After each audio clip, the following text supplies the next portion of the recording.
Before this video starts, I'd like to ask you all to follow my new Twitter as the one that I was previously using. It doesn't exist anymore, so follow that. Also, check out my short film Intoxicated, which is on the channel. I'll link both of these down below in the description. And yeah, that's it. Enjoy the video.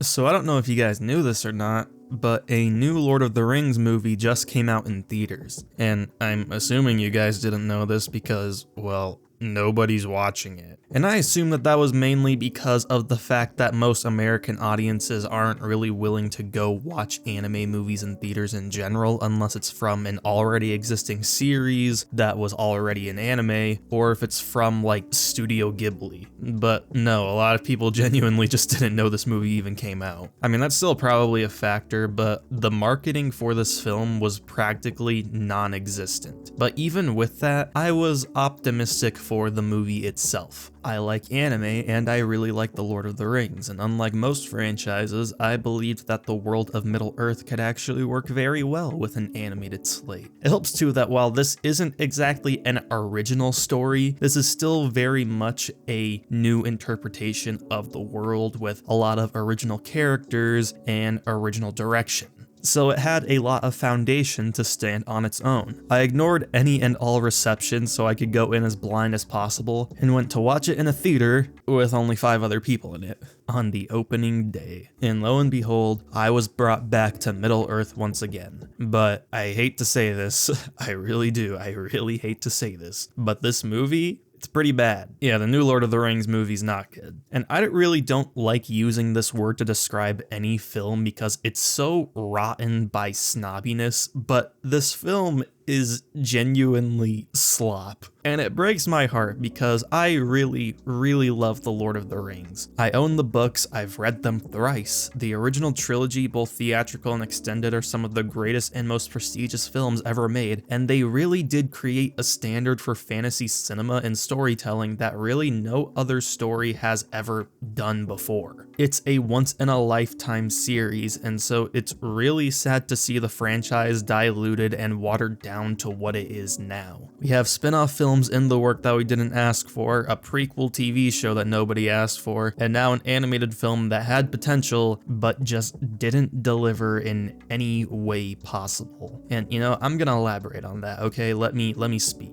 Now, I did not have the highest expectations for this film or anything like that. Like, I wasn't expecting this to be on par with the original trilogy. I'd be a moron if I did. But, you know, I expected at least like a compelling story, decent characters, and most of all, some cool fantasy elements and pretty animation with the anime style that hasn't really been utilized in American franchise before on this scale. Like, this is a really big deal if we look at it. This is the first real anime film made in America for an American franchise, and its budget is on par with The Wind Rises, which is one of my favorite animated movies of all time. But when I tell you that this movie is the most stiff and emotionless work of animation I've seen all year, I'm not joking. A major Hollywood animated film with a really fucking high budget is animated with the effort and production value of the average shonen filler episode. The composition and direction is lazy, and whilst the lighting and details of high quality, it feels as if they dedicated so much time to said lighting and detail that they completely lost all resources to add any sort of expressiveness or fluidity to the animation. It's so janky that some characters feel like they're moving in different frame rates as the other in the exact same shot. And I noticed this from the very moment the film began. In the opening scene, which is our foundational scene that kind of gives us all the background information as to why there's conflict to begin with, we meet the father of our main antagonist as he talks to the king about who will marry his daughter. And the way he speaks and the way his face moves while he speaks looks off. Like, it looks wrong. Now, I'm no animation expert, nor do I claim to be, but the way characters are drawn when giving their dialogue is so weird that the only way I know how to explain it is to call it uncanny. It is so devoid of emotion, devoid of any expression, that the characters feel like robots. And it's weird because the voice actors are putting in the most effort in the world to deliver their lines, like they're giving the best work they can possibly do, and yet their line deliveries can never match their character character because none of them are capable of making any facial expression that isn't a stone cold stoic look, or in some other characters' cases, a resting bitch face. Lots of times characters will move around as if they don't know what they're doing with their body as well. Like, they'll take a step somewhere or move their head or hands in awkward positions for no real reason, and that's done in a way to add some realism or character to it all. But since the emoting is entirely scraped away from their character models, it only goes on to make it feel more uncanny. Like, the best way I can describe it is as if the body models were fully animated all fluidly, and then the heads were just stitched onto it after the scene was already finished. But enough about the animation. You know, it could still be somewhat forgivable if a stiff movie has a great story or vision behind it.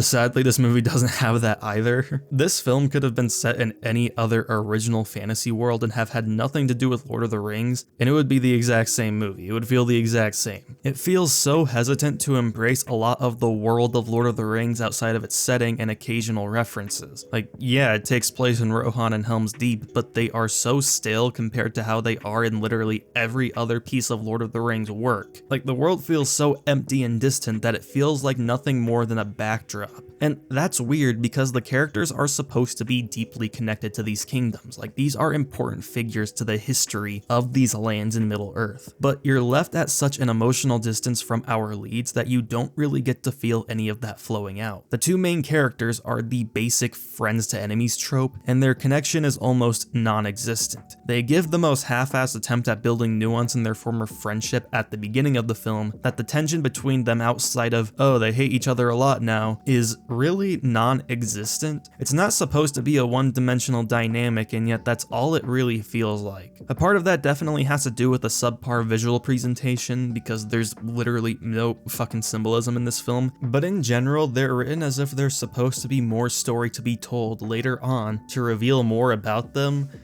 but there isn't. This film is a standalone thing. This is their story, and that's it. It's so underdeveloped and it's so confusing. You're given no reason to really care about these characters, and there's no emotional backdrop for you to connect with them. There's nothing to resonate with because there's no real personality to anybody. Even the characters that are supposed to be like the comedic relief are not funny because there's no personality to them. It's just very mediocre. And it really shows just how distant you are with the characters with how death is presented in this film. Like, there is a lot of death in this film, yet every major character that gets killed off leaves no impact in the moment or past it. The emotional reaction that they want you to have, that they very clearly want you to have, just doesn't really come. There's maybe one exception, but that's it. And even that specific death that a lot of people will be able to guess if they've seen the movie was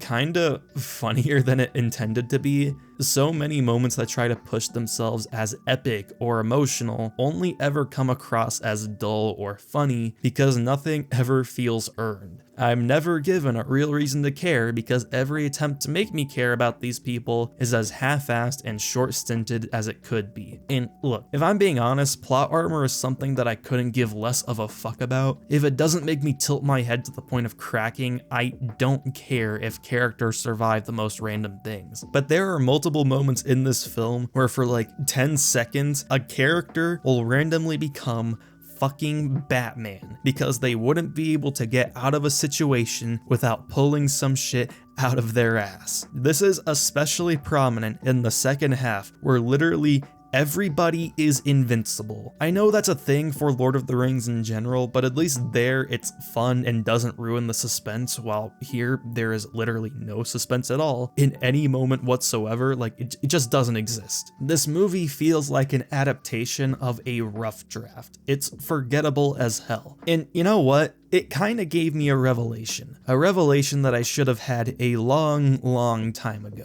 The direction that the Lord of the Rings has taken as an IP since the PJ trilogy initially came out is just pathetic. It is an even more pathetic breath of a franchise than what Star Wars has become. Because unlike Star Wars, the Lord of the Rings has absolutely no justification whatsoever in being an actual continuing franchise past its original short run in movies. The only justifiable pieces of Lord of the Rings media that should exist are the original animated movies and the Peter Jackson trilogy. The Hobbit was a festival of malarkey OC bullshit, practically a Tumblr fanfiction. The TV show was even more fanfiction nonsense that adds nothing of value to either the books or the movies. This film is an unnecessary prequel that adds no depth, creative twist, or world building to Middle-earth, and we still have yet another live-action spin-off movie in the works that's gonna feature 70-year-old Viggo Mortensen playing Aragorn,